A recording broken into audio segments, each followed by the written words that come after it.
pa yung parking ko. Walang hindi matatabihan kasi break time na mga yun. 12:21 ngayon eh. Kaya I try to make it a point na palinga-linga pa ako dito. Kasi bigla ba naman sasabihin yung parking nila. So, yung card ko, I should see na hindi mare-remove. Ganun dito eh. Kasi every details dito may parking attendant dito sa Manila. You cannot park your car without a ticket to parking attendant. Ganoon.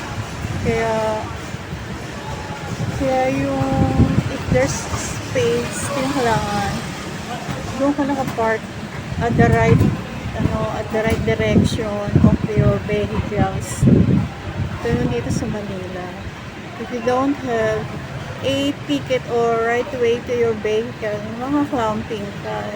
Kukunin yung yung misconduct mo. Bibigyan, ano nila yun? Talaga nila ng yun,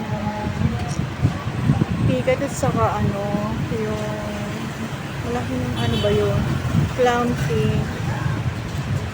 Hindi bang kukuha yun? You should have to see to it sa MPPD, ganoon. So, kasi andun yung card ko, ayun, sa dulo.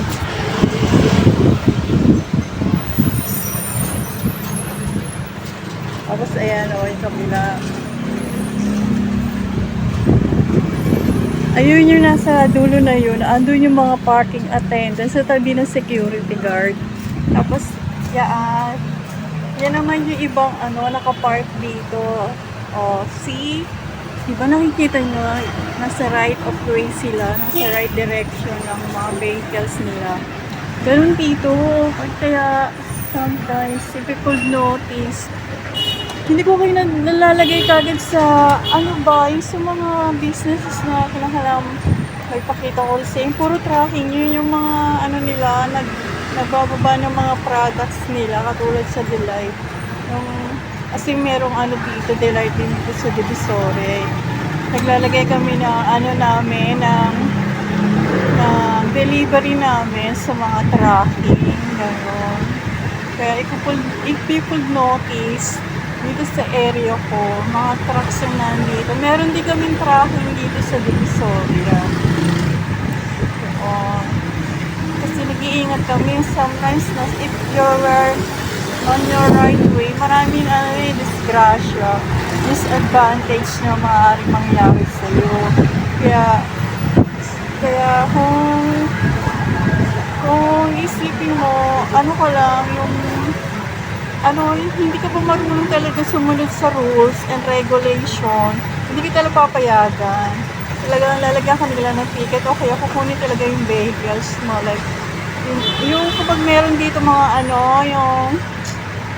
yung sinasabi nila na merong yung sinisita ka, meron ganun talaga doon. Hanggang ngayon, meron pa rin ganun. Tingnan nila yung mga driver's license. Lahat-lahat ng mga under vehicle dito, kinakailangan license ka talaga. Alam niyo ba, break time ngayon, siguro 12:13. Ang dami ko naman talagang kinita ito. Ayan, kinita ko yan. Yung ganito, 100 pesos. It's very important here. Ayan, ang 100 pesos dito sa Manila. Ito naman yung 20 pesos dito. Ganito yung, ito yung 50 pesos. Ayan. Tapos ito naman 20 pesos here. Ayan. Malilinis din ang pera mo dito before tanggapin sa market. Kasi kapag yung burara ka talaga, hindi to pwede yun. Avoidable ka talaga kapag if you don't have a good attitude talaga here,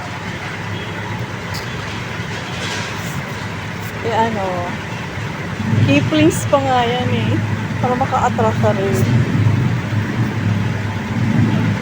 Ito, oh, ito naman cellphone holder kaya.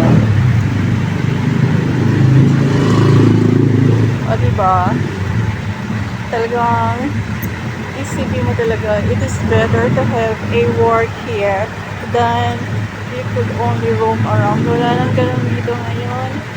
Yung ano lang, yung mga nagmamalling din, hindi rin naman talaga makakatagal sa malls yun kasi malakas ang aircon.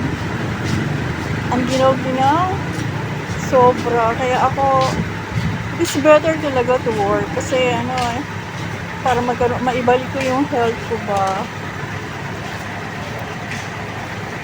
Then, kapag 1 o'clock, ano na,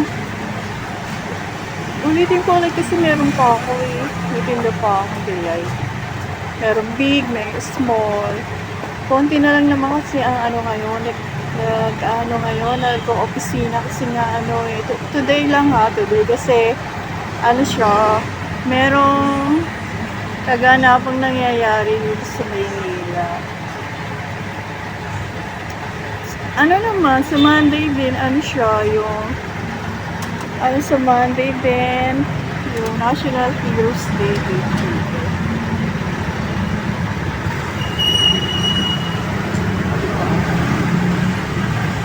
See you guys ha. See you. Stay safe.